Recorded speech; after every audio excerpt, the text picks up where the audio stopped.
যারা শান্তিতে বিশ্বাস করে তাদের এক হওয়ার আহ্বান জানিয়েছেন স্থানীয় সরকার, পল্লী উন্নয়ন এবং সমবায় মন্ত্রী মির্জা ফখরুল ইসলাম আলমগীর।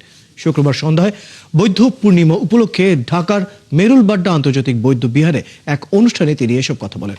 অনুষ্ঠানে এনসিপির আহ্বায়ক নাহিদ ইসলাম বলেন, এই মুহূর্তে বাংলাদেশের সবচেয়ে বেশি প্রয়োজন সাম্প্রদায়িক সম্প্রীতি। আরো জানাচ্ছেন সিফাত ফারুকী। বৌদ্ধ ধর্মাবলম্বীদের সবচেয়ে বড় উৎসব বুদ্ধ পূর্ণিমা উপলক্ষে রাজধানীর মেরুলবাড্ডার আন্তর্জাতিক বৌদ্ধ বিহারে নানা অনুষ্ঠান আয়োজন করা হয়। দিনব্যাপী অনুষ্ঠানে অংশ নেন দেশের বিভিন্ন রাজনৈতিক ও সামাজিক অঙ্গনের নেতারা।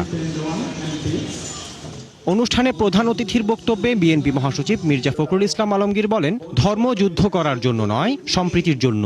এ সময় বৌদ্ধ বিহারের উন্নয়নে সহযোগিতার আশ্বাস দেন তিনি। মহামতি গৌতম বুদ্ধ যিনি পৃথিবীতে এসেছিলেন সমস্ত অসত্যকে দূর করবার জন্যে, ধর্ম যুদ্ধ করার জন্য নয়।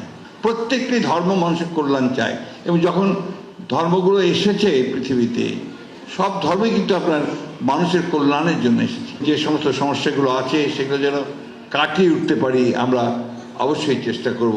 বিশেষ অতিথির বক্তব্যে বিরোধী দলীয় চিফ হুইপ নাহিদ ইসলাম বলেন, এই মুহূর্তে বাংলাদেশে সাম্প্রদায়িক সম্প্রীতি দরকার। সাম্প্রদায়িকতায় সবকিছুর ঊর্ধ্বে গিয়ে মহামতি বুদ্ধের বাণী, তার যে অহিংসা এবং শান্তির বাণী, সেটা সারা বিশ্বের নেতৃত্ব ফলো করবে। এই মুহূর্তেও খুবই বেশি প্রয়োজন যে সাম্প্রদায়িক সম্প্রীতি, যে আমরা যেই ধর্ম মতেরই হই না কেন, আমরা একসাথে এই দেশটাকে গড়ব, বৈষম্যহীন বাংলাদেশ গড়ব। এটাই তরুণ প্রজন্মের প্রত্যাশা, বাংলাদেশের সকল নাগরিকের প্রত্যাশা।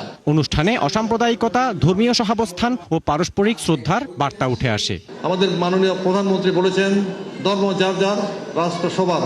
উনি বলেছেন, সমতল থেকে পাহাড়ে সব জায়গায় বৈষম্য থাকবে না, ধর্মক্ষেত্রে বৈষম্য থাকবে না। আমরা মনে করি এই বাংলাদেশে আমরা ধর্ম বর্ণ নির্বিশেষে, জাতি গোষ্ঠী নির্বিশেষে আমরা কিন্তু ওই আবহমান কাল থেকে সাম্প্রদায়িক সম্প্রীতির মধ্যে বসবাস করে আসছি, যেখানে সকল ধর্ম বর্ণের মানুষ একই আমব্রেলাতে, একই সুশীতল ছায়াতে, একই নিরাপদ অবস্থানে বসবাস করতে পারে।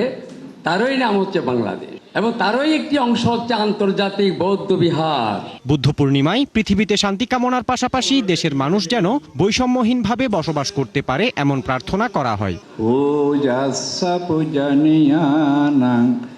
ইথাং মঙ্গলমুত্তমন্তি।